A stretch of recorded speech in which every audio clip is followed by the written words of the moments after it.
From WisPolitics in Madison, you're listening to Capital Chats. Hello, everybody, and Happy New Year. This is Kate Morton with WisPolitics here with the Capital Chats podcast brought to you by Spectrum. Today, I'm in the Madison office to share an interview I did with the Assembly Minority Leader Greta Neubauer. We talked a little bit about the start of the legislative session, her relationship with Republican leaders in the legislature, and how things might change now that Assembly Democrats have a few more seats in the chamber. But here's the interview. Thank you, Greta, for coming onto the podcast today to talk a little bit about the start of the legislative session. Happy to be here. So the Democrats have gained some seats in the Assembly, but Republicans are still in control of the chamber. I'm just wondering, how do you think those gains will change the way the Capitol operates, if at all? Yes, so we have had extremely gerrymandered legislative maps here in Wisconsin for over a decade, and they meant that there was really very little bipartisan work happening in the state legislature. Republicans knew that it was next to impossible for them to lose their majorities, and so they really didn't see a need to work with Democratic representatives or, frankly, listen to the Democrats that lived in their districts. But we now have fair maps as of about a year ago.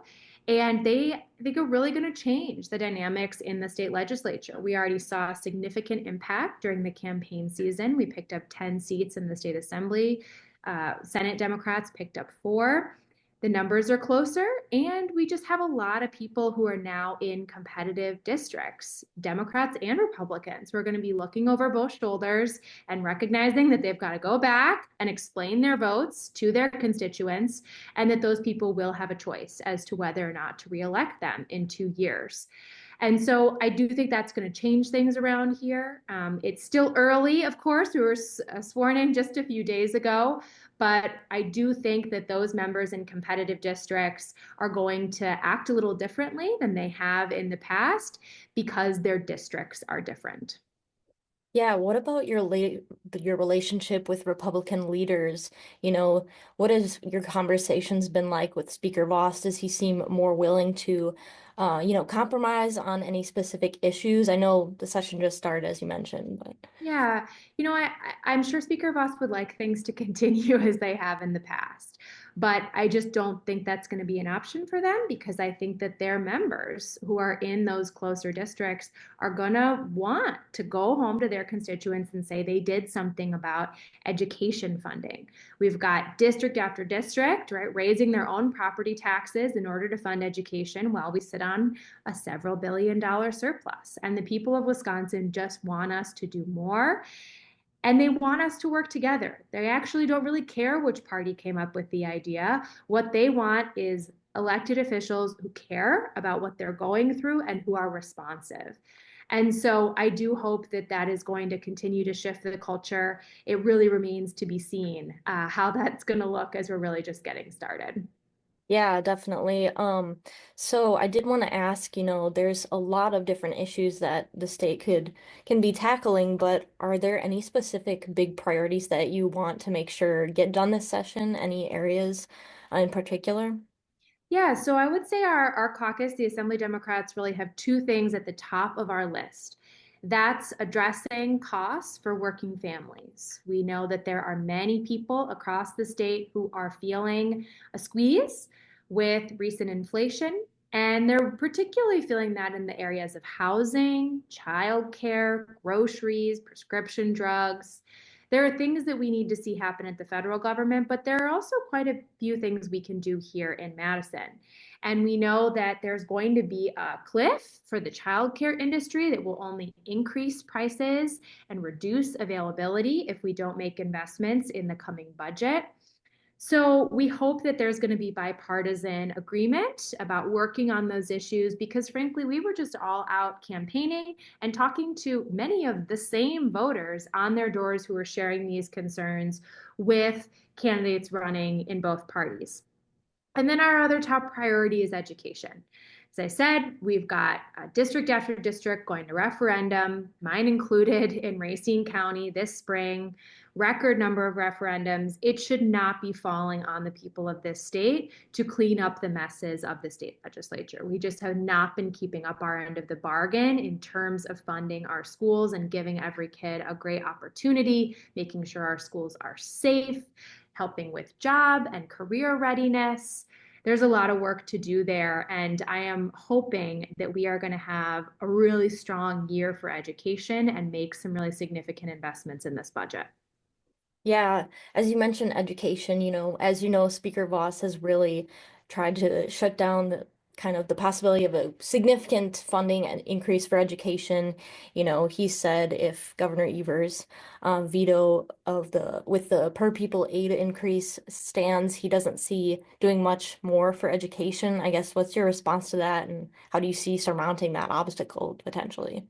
Well, Speaker Voss is just not reflecting the will of the people of this state. It is really clear, again, with these referendums and with polling and with conversations that all of us as representatives are having with our constituents at the grocery store, that people are concerned about the state of our public schools. They see the impact that the lack of funding from the GOP legislature has had on their communities, and they want better. Public schools are not a partisan issue. They are in every community. They are required by our Constitution, right? It is a central function of state government to provide a great education to every kid, and we are failing in doing that right now. So I do hope that even if Speaker Voss tries to stake out a position here, that other legislators on both sides of the aisle will be able to come together around common concern for our kids and their future. Yeah, are there any areas that you see potential for a real bipartisan compromise coming up this session?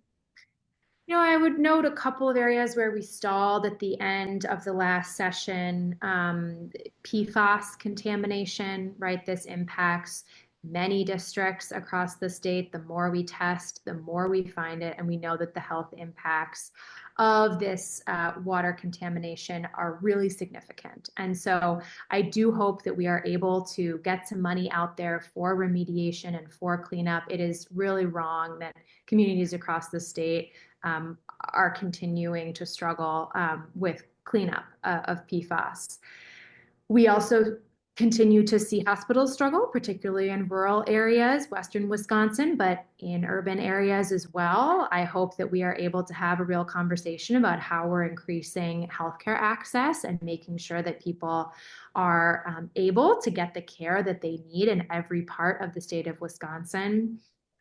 And, again, I really do see there being shared concern around costs. We did make some progress last session on housing. There was a pretty significant investment. There were some regulatory changes. I hope that coming off of the campaign trail where we heard from person after person about high rent, about not being able to afford their first home or stay in their home, that there will be an effort to come together and be creative about what we can do on the issue of housing. Yeah, housing is definitely a big one that we hear about a lot. Um, how do you see kind of building on that after the previous session? What are the next steps you think need to be taken on that? Yeah, so it is a difficult issue because, of course, we are dependent on the market. We have seen costs really go up for the construction of new homes. But, something that the speaker has emphasized in the past is that a lot of the sort of, let's say, gridlock we see around building new housing is requirements that local governments have in place for certain lot sizes or certain sort of amenities for houses that really increase the cost. I think it's our responsibility here to do what we can to incentivize local governments to build more housing. Many of them are trying to do that. I have the city of Racine in my district, and we are building housing as fast as we can. I think they just approved some low-income housing at city council last night in Racine. But then we've got some other municipalities that don't really see a huge benefit to building more housing, and particularly housing that's more affordable. And so we need to help incentivize that. I do think many of those municipalities are coming around as they have their own local folks showing up at meetings and saying, my kid wants to stay in this community and they cannot find a place to live. I think we're all hearing that in government, and I do hope that a combination of incentivizing local governments and investing to help spur some of that development will make a meaningful difference. Yeah, you also mentioned, the PFAS issue. There's a bill last session that kind of Governor Evers vetoed. There was a lot of disagreement about it.